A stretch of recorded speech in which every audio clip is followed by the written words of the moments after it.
We've got here the WR6002-1500 32cm Raker and Scarifier from Screwfix.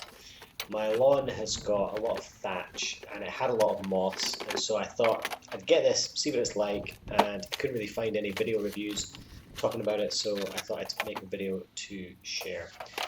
Overall, it's not too bad for a £60 machine. It's a fairly straightforward machine. You know, there's a motor that turns that operating head underneath.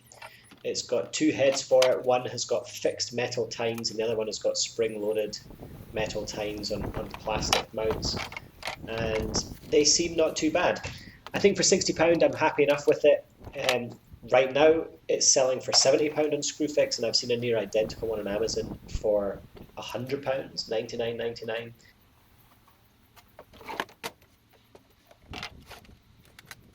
It was pretty simple to put together, but it is a kind of fixed construction. So these pieces are screwed in there and they're at an angle, and then the rest of the handle gets locking knobs that tighten them in. But it means that it's not so easy to kind of make it compact, because those bars that are in it right now stick out of it quite a lot. So in my garage, you know, it would be nice if those bars could fold right at the bottom, but they don't. So you can kind of fold down the rest of the handle, but it still sticks out a little bit. Yeah, as I said, it was fairly easy to go together. The only slightly tricky bit was making sure that you get the controls on before you put that piece of handle on, and also, as you can see there, I'm just pulling out some extra bits of the kind of rubberized coating that was blocking those holes, that meant I couldn't get the bolts through, or the screws through, I think they were screws, when I was attaching the control mechanism. You also have to make sure, and you remember, you add the little wire catch if you want to put it on. I was just checking the instructions to make sure which way around it goes. So you have to add that on before you put the handles together, otherwise you've got to take the handles off to get it back on again.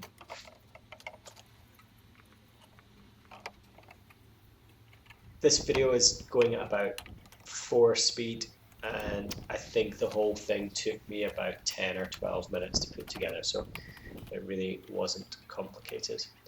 Overall, the quality feels as you'd expect for a £60 machine. You know, none of the knobs are particularly smooth. They've all got sharp bits sticking out from, you know, the injection molding, and the metal bar feels okay, but it doesn't feel particularly robust. You know, it feels adequate. The cable is adequate, and nothing special.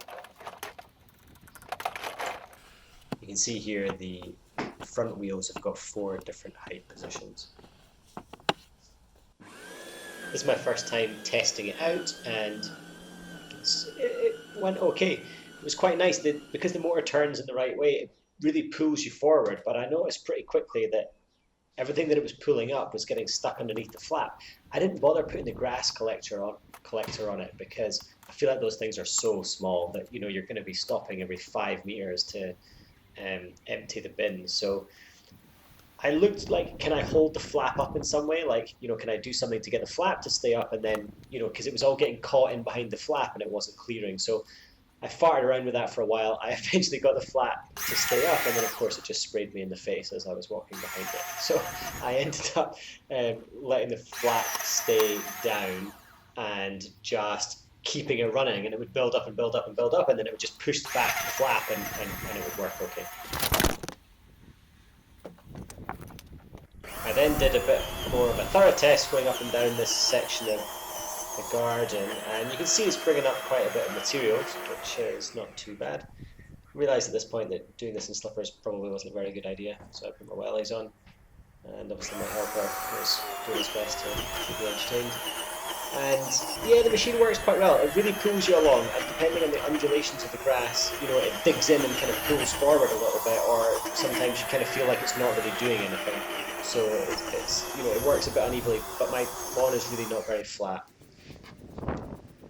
I then raked up everything in that area, and as you can see, there's quite a lot of material. It makes a fairly decent sized pile. And then I got the scarifier out for pass number 2 and 3 and 4. And I was using the metal tines here, and I think that, you know, with hindsight, possibly in some areas I overdid it a little bit, because they do, while they're ripping up the thatch, you know, there's grass intertwined with that as well. So particularly this strip down the bottom that I'm doing now, after I've been over it a couple of times, it just starts to get more and more brown and kind of looks a bit dead. And, you know, bottom line, I think I've taken up too much. I think bottom line, I'm not sure that you actually need a scarifier. I think if you've got a thatch problem, there's a bigger picture problem in your lawn that you need to solve. What I think probably you should do is get it aerated, hollow tine aeration. I would get somebody to come in with a machine to do that, because I think the machines are like £1,000 to £2,000, and somebody did my front and back lawn for £96 and I didn't have to do anything, so that was quite handy. Hollow tine aeration, and the other one is a good fertilizer. So the hollow tine aeration allows the water and the nutrients to get down into the soil through the thatch, and the fertilizer allows the lawn to really get going, and that just encourages the grass to grow. What you want is the thatch to break down. One thing I noticed that I didn't think was great was that the air vent into the motor seemed to get blocked up quite easily. A couple of pictures of my back lawn. This is me about halfway done on the right hand side, and this is it completely done before I raked up all the grass. And this is a quick shot of the front lawn with the grass raked up, and you can see it's looking really brown. I just went a bit too deep on the front lawn in some areas. Well, what are you going to do when you've got piles of grass all over the garden? Oh, hello, this looks like fun. What you doing? Oh, who left that there?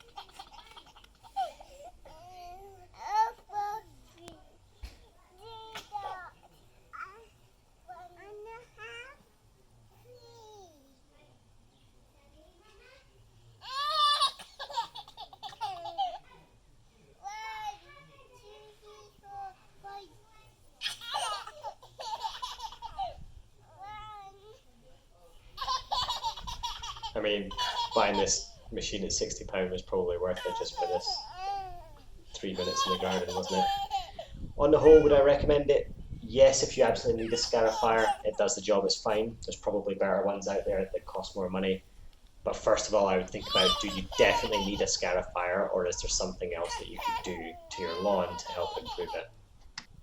Thank you for watching. Hope this was useful.